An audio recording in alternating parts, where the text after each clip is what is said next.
Hello guys, current affairs funda में आप सभी का स्वागत है। मैं हूं आपके साथ अभिषेक शर्मा और आज के इस वीडियो सेशन में हम 8 अक्टूबर तक के सभी इंपॉर्टेंट करंट अफेयर्स कवर करने वाले हैं। हमेशा की तरह आप इस वीडियो को अंत तक जरूर देखिएगा। आज भी आपको काफ़ी कुछ जानने के लिए मिलेगा। हमेशा की तरह सेशन की शुरुआत क्वेश्चन ऑफ द डे से करते हैं। पूछ रहे हैं कि हाल ही में भारतीय किस राज्य में पोलियो का एक नया मामला सामने आया है। Recently in which state in India a case of polio was detected. Option हैं आसाम, उड़ीसा, गुजरात या फिर Meghalaya.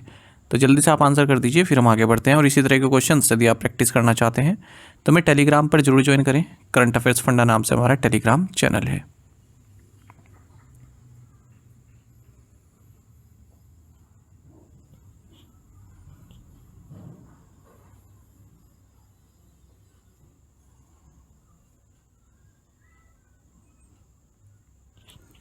Where was the 92 Indian Air Force Day celebration held. 92वां भारतीय वायुसेना दिवस समारोह कहाँ आयोजित किया गया। ऑप्शंस आपके सामने हैं। सही आंसर ऑप्शन बी है, चेन्नई। आपको जाना चाहिए हर साल Bharat Indian Air Force day observe करता है 8 अक्टूबर को। आप सभी जानते हैं इंडियन एयरफोर्स की स्थापना 1932 में हुई थी और इस बार 92वां Indian Air Force Day celebration Marina Beach पर हुआ है, lighthouse and Chennai port के बीच में। और chief of air staff air chief marshal Amarpreet Singh, Tamil Nadu chief mister M K Stalin, deputy CM Udhayanidhi Stalin, ये सभी इस समारोह में मौजूद रहे। आपको बता दें इस साल का जो थीम रहा इस इवेंट का, ये है भारतीय वायुसेना सक्षम, सशक्त और आत्मनिर्भर, यानी कि Indian air force capable, strong and self reliant. आपको जानना चाहिए 2023 में जो इंडियन एयरफोर्स एयर शो है ये प्रयागराज उत्तर प्रदेश में हुआ था। 2022 में चंडीगढ़ में हुआ था। एक्चुअली एग्जैक्ट लोकेशन पर ही क्वेश्चन बनता है कि हाल ही में जो ये इंडियन एयरफोर्स का एयर शो है ये कहाँ पर हुआ, तो आपको मालूम होना चाहिए मैरीना बीच पर हुआ है, चेन्नई है। Eight which air base will arrow India 2025 be held. Arrow India 2025 किस एयरबेस पर आयोजित किया जाएगा। ऑप्शंस आपके सामने है। सही आंसर ऑप्शन डी है, येलाहंका एयरबेस। देखिए यूनियन डिफेंस मिनिस्ट्री जो एरो इंडिया है इसको बेंगलुरु में अगले साल की शुरुआत में होस्ट करने जा रही है। एक बायनियल एयर शो है, 2 साल में एक बार होता है। बेंगलुरु जिसे इंडिया का सिलिकन सिटी भी हम बोलते हैं, ये एशिया का biggest air show arrow India host करता आ रहा है 1996 से ही। और 5 दिन का एरो इंडिया 2025 ये इंडियन एयरफोर्स का जो येलाहंका एयरबेस है यहाँ पर 10 से 14 फरवरी के बीच आयोजित किया जाएगा। तो इस एरो इंडिया को आर्म फोर्सेस और multiple agencies of ministry of defence including department of defence production, Indian air force, Hindustan Aeronautics Limited, DRDO, department of space, union civil aviation ministry, इनके द्वारा आयोजित किया जाता है। Which of the following teams won the Irani cup after a gap of 27 years. निम्नलिखित में से किस टीम ने 27 वर्षों के अंतराल के बाद ईरानी कप जीता। सही आंसर ऑप्शन ए है, मुंबई। आपको जानना चाहिए 2024-25 का जो ईरानी कप रहा ये 61वां एडिशन रहा इस ईरानी कप का, जो कि एक फर्स्ट क्लास क्रिकेट टूर्नामेंट है हमारे देश में। ऑर्गेनाइज किया जाता है board of control for cricket in India यानी कि BCCI के द्वारा। और एक ही मैच इसमें खेला गया, मुंबई जो कि विनर्स थे 2023-24 रणजी ट्रॉफी के, और rest of India cricket team के बीच में। Rest of India cricket team के कैप्टन रहे ऋतुराज गायकवाड़। तो 1 से 5 अक्टूबर 2024 के बीच खेला गया अटल बिहारी वाजपेयी इकाना क्रिकेट स्टेडियम, लखनऊ, उत्तर प्रदेश में। मुंबई ने ईरानी कप जीता है 27 साल के बाद। ठीक है, अपनी फर्स्ट इनिंग में जो इनकी लीड थी उसके बेसिस पर मुंबई के कैप्टन रहे Ajinkya Rahane. Player of the match दिया गया सरफराज खान को मुंबई से। Who won men's singles tennis title at China open 2024। China open 2024 में पुरुष एकल टेनिस का खिताब किसने जीता। सही आंसर ऑप्शन सी है, कार्लोस एल्कराज। देखिए टेनिस की बात करें तो स्पेन के कार्लोस एल्कराज, इन्होंने वर्ल्ड नंबर 1 जेनिक सिनर को फाइनल में हराकर अपना पहला चाइना ओपन टाइटल जीता है। विमेंस सिंगल्स की अगर हम बात करें तो यूनाइटेड स्टेट्स की कोको गॉफ, इन्होंने चेक रिपब्लिक की कैरोलिना मोशोवा को हराकर विमेंस सिंगल्स टाइटल जीता। मेंस डबल की बात करें तो इटली के पेयर साइमोन बोलेली और एंड्रियो वावासोरी ने टूर्नामेंट जीता। वहीं विमेंस डबल्स की बात करें तो फिर से इटली के पेयर सारा ईरानी और जैस्मिन पाउलिनी ने ये इवेंट जीता है विमेंस डबल्स में। Where was India's first super capacitor manufacturing facility inaugurated. भारत की पहली सुपर कैपेसिटर विनिर्माण सुविधा का उद्घाटन कहाँ किया गया? ऑप्शंस आपके सामने है। सही आंसर ऑप्शन ए है केरल। आपको जानना चाहिए केरल के चीफ मिनिस्टर पिनराई विजयन, इन्होंने इंडिया की first super capacitor manufacturing facility इसको इनोग्रेट किया है कैल्ट्रॉन कंपोनेंट कॉम्प्लेक्स लिमिटेड में, कलियासुरी कन्नूर में, केरल में। मतलब आपको बता दें जो सुपर कैपेसिटर मैन्युफैक्चरिंग प्लांट है इसको इंडियन स्पेस रिसर्च ऑर्गेनाइजेशन यानी कि इसरो के साथ मिलकर डेवलप किया गया है और यहाँ पर Keltron component complex limited 2000 super capacitor daily produce करने वाला है। वेयर इज़ दी बंजारा विरासत नागरा म्यूजियम लोकेटेड? बंजारा विरासत नागरा संग्रहालय कहाँ स्थित है? सही आंसर ऑप्शन सी वसीम। देखिए प्राइम मिनिस्टर नरेंद्र मोदी ने हाल ही में बंजारा विरासत नागरा म्यूजियम इसको इनोग्रेट किया है पौहर देवी वसीम महाराष्ट्र में। पौहर देवी जो है इसे Kashi of the Banjara community के नाम से भी बुलाया जाता है। तो ये 5 स्टोरी म्यूजियम है और इसमें विजिटर्स जा सकते हैं। हिस्ट्री, क्या ट्रेडिशन रहा है, क्या कल्चर प्रैक्टिसेस हैं जो बंजारा कम्युनिटी द्वारा फॉलो की जाती हैं। 13 गैलरीज हैं इसमें और जब भी बंजारा लीडर्स रहे हैं, हिस्टोरिकल मोमेंट्स रहे हैं, आर्टिफैक्ट्स रहे हैं, उनसे उनकी लाइफ से संबंधित जो बंजारा कम्युनिटी के लीडर्स हैं उन सभी को यहाँ पर देखा जा सकता है। तो ये भी एक महत्वपूर्ण क्वेश्चन है। एग्जैक्ट लोकेशन याद रखिएगा, वसीम में, महाराष्ट्र में है Washim. Who has been sworn in as Mexico's first female president? Mexico की पहली महिला राष्ट्रपति के रूप में किसने शपथ ली है? सही आंसर ऑप्शन डी है क्लाउडिया शेनबॉम। क्लाउडिया शेनबॉम ये मैक्सिको की फर्स्ट फीमेल प्रेसिडेंट बनी है। हाल ही में इनका शपथ ग्रहण समारोह भी हुआ है और ये टुक ओवर कर रही हैं जो आउटगोइंग प्रेसिडेंट हैं एंड्रेस मैनुअल लोपेज ओब्राडोर से।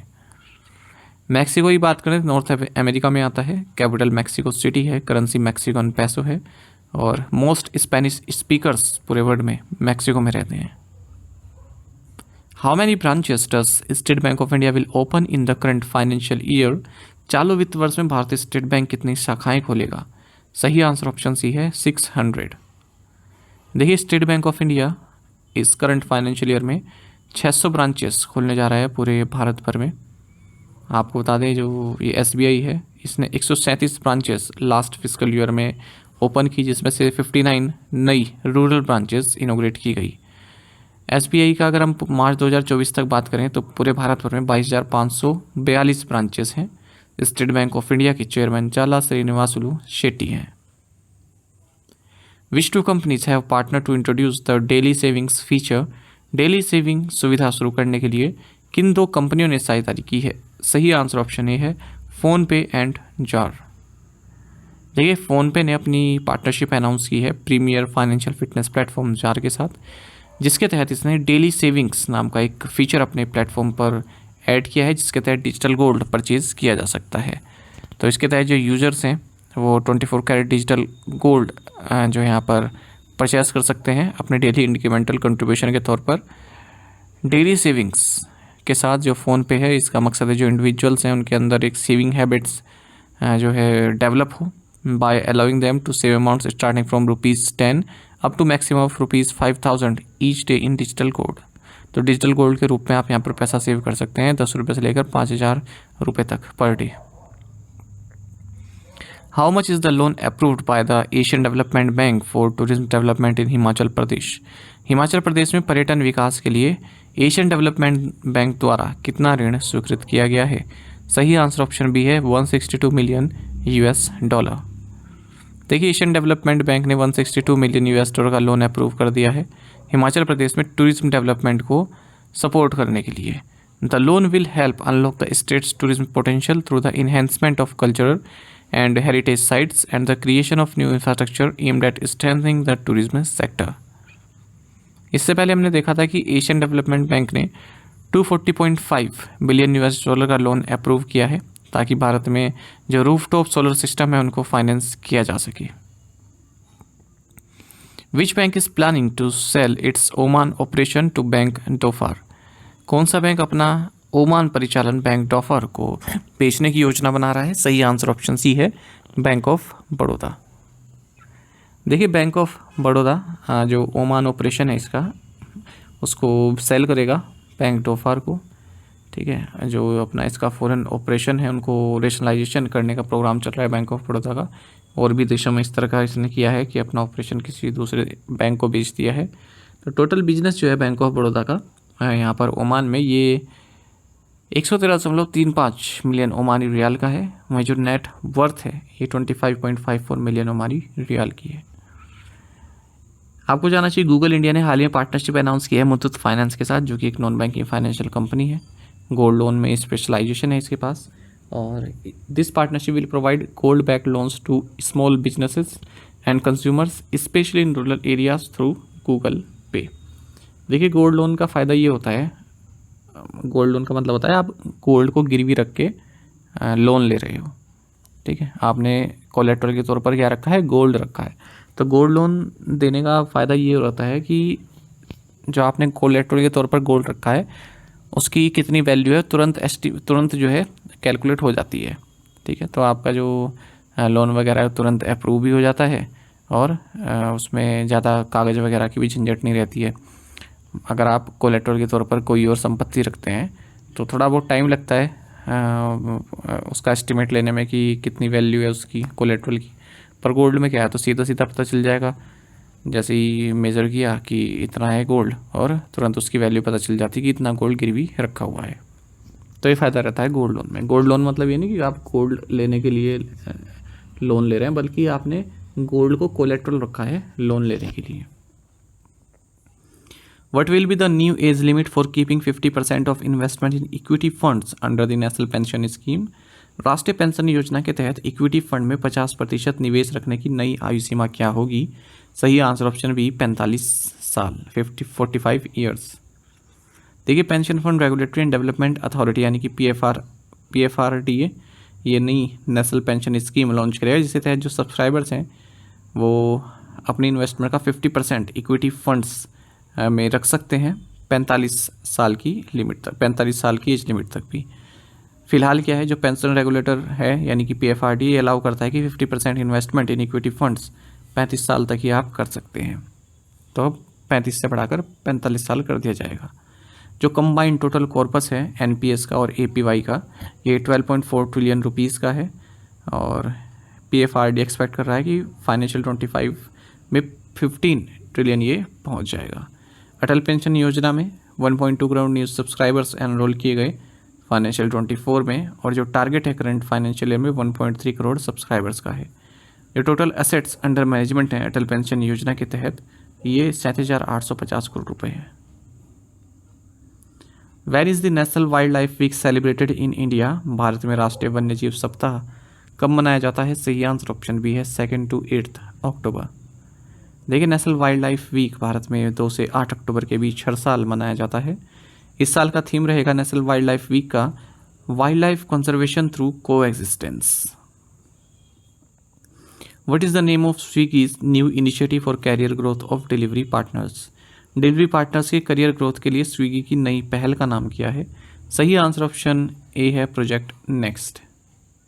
देखिए online food ordering and delivery company Swiggy, इसने प्रोजेक्ट नेक्स्ट लॉन्च किया है, जो भी इसके डिलीवरी पार्टनर्स हैं उनकी स्किल्स को इन्हेंस करने के लिए और ब्लू कॉलर से उनको वाइट कॉलर वर्कर में ट्रांसफॉर्म करने के लिए। वाइट कॉलर आप सभी जानते हैं, जो स्किलफुल वर्कर होते हैं, जैसे आप देखते हैं सॉफ्टवेयर इंडस्ट्री में जो काम करते हैं उनको वाइट कॉलर बोलते हैं। ब्लू कॉलर मतलब जैसे मैन्युफैक्चरिंग वगैरह में जो काम करते हैं, जहाँ पर ज़्यादा स्किल की ज़रूरत नहीं होती। तो ये जो प्रोग्राम है प्रोजेक्ट नेक्स्ट, ये स्विगी का जो स्विगी स्किल्स इनिशिएटिव है उसका एक हिस्सा है।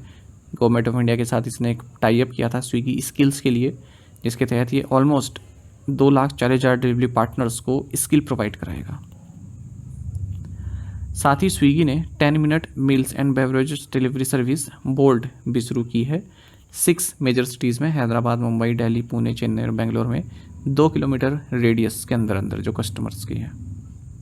साथ ही स्विगी ने बल्क ऑर्डर्स के लिए एक्सेल फ्लीट लॉन्च की है इलेक्ट्रिक व्हीकल्स की। तो इस तरह क्वेश्चन भी पूछ लेते हैं कि बोल्ड सर्विस किसने लॉन्च किया, फिर एक्सेल फ्लीट किसने लॉन्च की, प्रोजेक्ट नेक्स्ट किसने लॉन्च किया। Who release the book Shri Rama in Tamilagam an inseparable bond? Tamilagam में श्री राम एक अविभाज्य बंधन पुस्तक का विमोचन किसने किया? सही आंसर ऑप्शन है RN रवि। देखिए R.N. रवि जो कि गवर्नर हैं तमिलनाडु को, इन्होंने एक बुक लॉन्च की है, श्री राम इन तमिलगम एन इनसेपरेबल बॉन्ड। इसे लिखा है डॉक्टर D.K. हरि और डॉक्टर D.K. हेमा हरि ने। एक और बुक के बारे में आपको जानना चाहिए, उत्तराखंड के चीफ मिनिस्टर पुष्कर सिंह धामी ने खाकी में स्थिता प्रज्ञा, इस बुक को रिलीज़ किया है। इसे लिखा है farmer director general of police of Uttarakhand Anil Raturi ने। और कुछ बुक्स देख लेते हैं जो चर्चा में रही हैं। लाल चौक, इसे रोहिन कुमार ने लिखा है। The urban elite versus union of India, इसे रोहिन भट्ट ने लिखा है। अहिंसा, इसको देवदत्त पटनायक ने लिखा है। स्पीकिंग विद नेचर, इसको रामचंद्र गुहा ने लिखा है। तो देखिए कुछ ऐसे राइटर्स होते हैं जिनकी बुक अगर आपको दिख जाए तो महत्वपूर्ण होती है एग्जाम के लिए। अब रामचंद्र गुहा जाने माने हिस्टोरियन हैं, तो इन्होंने अगर कोई बुक लिखी है तो ये महत्वपूर्ण है। स्पीकिंग विद नेचर इनकी बुक का नाम है। Sky high the untold story of Indigo, इसे लिखा है तरुण शुक्ला ने। Which platform was ranked first in the LinkedIn top startups India list 2024? LinkedIn top startups India list 2024 में किस प्लेटफॉर्म को पहला स्थान दिया गया? सही आंसर ऑप्शन ए है जेप्टो। देखिए क्विक कॉमर्स प्लेटफॉर्म जेप्टो ये लगातार दूसरी बार पहले स्थान पर रहा है LinkedIn top startups India list 2024 में। ठीक है, ये एक एनुअल रैंकिंग है इमर्जिंग कंपनीज़ की, जहाँ पर प्रोफेशनल्स वर्क करना चाहते हैं। तो 4 पिलर्स पर ये आधारित रहती है: employment growth, engagement, job interest and attraction of top talent. Zepto के बाद दूसरे नंबर पर फिर स्प्रिंटो है, उसके बाद फिर cloud storage management platform lucidity है। टू द पॉइंट क्वेश्चन, उनके आंसर्स देख लेते हैं। Where is SCL's Surda copper mine? तो answer is Jharkhand, Mosaboni, east Singhbhum district. Breast cancer awareness month is celebrated in which month? Answer is October. Which article of the Constitution forbids the practice of untouchability? Article 17. Conference for the directors on the boards of small finance banks held at Bengaluru, where is the headquarters of Central Silk Board located. It celebrated its platinum jubilee recently. Answer is Bengaluru. आप में से कई students ने बिल्कुल सही answer किया है। इसी तरह से आप पार्टिसिपेट करते रहिए ज़्यादा से ज़्यादा संख्या में। टू द पॉइंट क्वेश्चंस देख लेते हैं, इन्हें आपको अभी ट्राई करना है। Which company launched India's first NBFC sector-based target maturity mutual fund scheme? The indigenous light tank Zorawar is being developed by the DRDO along with which other company? Swachhata Hi Seva Abhiyan 2024 was observed from this state to this state in 2024 on the theme of Swabhav Swachhata Sanskar Swachhata. Which company launched India's first network-based AI-powered spam detection solution to address the issue of spam calls and messages for its customers? Who, on behalf of the Government of India, signed the Biodiversity Beyond National Jurisdiction (BBNJ) Agreement or High Seas Treaty at the United Nations General Assembly in New York, United States of America? In 5 questions के answer आपको comment box में करने हैं। और आज की जो हमारी स्कीम है इसका नाम है raising and accelerating MSME productivity, यानी कि रैंप स्कीम के बारे में आपको बताना है। काफ़ी महत्वपूर्ण स्कीम है ये। विजेता बैच जो कि बैंकिंग अवेयरनेस स्पेशल बैच है, हमारा कंप्लीट अवेलेबल है करंट अफेयर्स फंडा ऐप पर। इसको आप प्राप्त कर सकते हैं हमारी ऐप से। कंप्लीट बैंकिंग अवेयरनेस हमने इसमें आपको पढ़ाई है। इंडियन इकोनॉमी के की कंसेप्ट भी इसमें डिस्कस किए गए हैं ताकि SSC और रेलवे वाले को भी बेनिफिट मिल सके। और इंश्योरेंस का चैप्टर भी इसमें इंक्लूड है। Total 30 video lectures plus 30 PDFs हमने आपको इसे प्रोवाइड कराई हैं, जिन्हें आप डाउनलोड कर सकते हैं, प्रिंट आउट भी निकलवा सकते हैं। केवल 399 रुपये की कॉस्ट पर 1 साल की वैलिडिटी के साथ ये बैच आप प्राप्त कर सकते हैं हमारी ऐप से। डेमो वीडियो लेक्चर्स देखना चाहते हैं, PDF देखना चाहते हैं, तो स्टार्टिंग के 2 लेक्चर्स अवेलेबल हैं करंट अफेयर्स फंड ऐप पर फ्री ऑफ कॉस्ट। उन्हें आप देख सकते हैं और अंदाज़ा लगा सकते हैं किस तरह का कंटेंट हमने आपको प्रोवाइड कराया है। यदि आप हमारे daily current affairs PDF, weekly PDF, monthly PDF और हर महीने के banking and economic awareness PDF चाहते हैं तो करंट अफेयर्स फंडा का 1 ईयर मेंबरशिप प्लान आप ज्वाइन कर सकते हैं, जिसका लिंक आपको वीडियो के डिस्क्रिप्शन में या फिर फर्स्ट कमेंट में मिल जाएगा। आपको बता दें इस 1 ईयर मेंबरशिप प्लान के तहत जितना भी हमारा PDF कंटेंट है ये हम आपको 1 साल तक के लिए प्रोवाइड कराते हैं, जिसे आप डाउनलोड कर सकते हैं, प्रिंट आउट भी निकलवा सकते हैं। इसके लिए चाहे तो आप करंट अफेयर्स फंडा ऐप को यूज़ कर सकते हैं या फिर अपने लैपटॉप या सिस्टम की मदद से वेब लॉगिन भी कर सकते हैं। कोई भी आपका एग्जाम हो, बैंकिंग, SSC, रेलवे या फिर स्टेट PCS, जहाँ पर भी जनरल अवेयरनेस या करंट अफेयर्स पूछे जाते हैं, सभी एग्जाम्स के लिए हमारा PDF कंटेंट काफ़ी यूज़फुल है। इसमें आपको कैटेगरी वाइज क्विज़ भी प्रोवाइड करा रहे हैं। तो एक बार अगर आपने हमारे करंट अफेयर्स पढ़ लिए, उनके बाद इन क्विज़ को अटैम्प्ट किया, तो यकीन मानिए आपका करंट अफेयर्स सेक्शन काफ़ी स्ट्रॉन्ग हो जाएगा, काफ़ी अच्छा आप स्कोर कर पाएंगे अपने आने वाले एग्जाम में। तो कोर्स का लिंक आपको वीडियो के डिस्क्रिप्शन में या फिर फर्स्ट कमेंट में मिल जाएगा, वहाँ से आप प्राप्त कर सकते हैं। कोई भी जानकारी चाहते हैं हमारी किसी भी कोर्स से संबंधित, तो ये हमारा कस्टमर केयर नंबर है, इस पर आप व्हाट्सएप कर सकते हैं या फिर कॉल करके भी जानकारी प्राप्त कर सकते हैं 8448169188। साथ ही करंट अफेयर्स फंडा को आप टेलीग्राम पर भी ज्वाइन कर लीजिए। करंट अफेयर्स फंडा नाम से हमारा टेलीग्राम चैनल है। यहाँ पर रेगुलर वीडियो अपडेट्स और करंट क्विज हम आप सभी के लिए डालते रहते हैं। साथ ही डिस्कशन ग्रुप में आप किसी भी क्वेश्चन का सोल्यूशन प्राप्त कर सकते हैं। Thank you guys.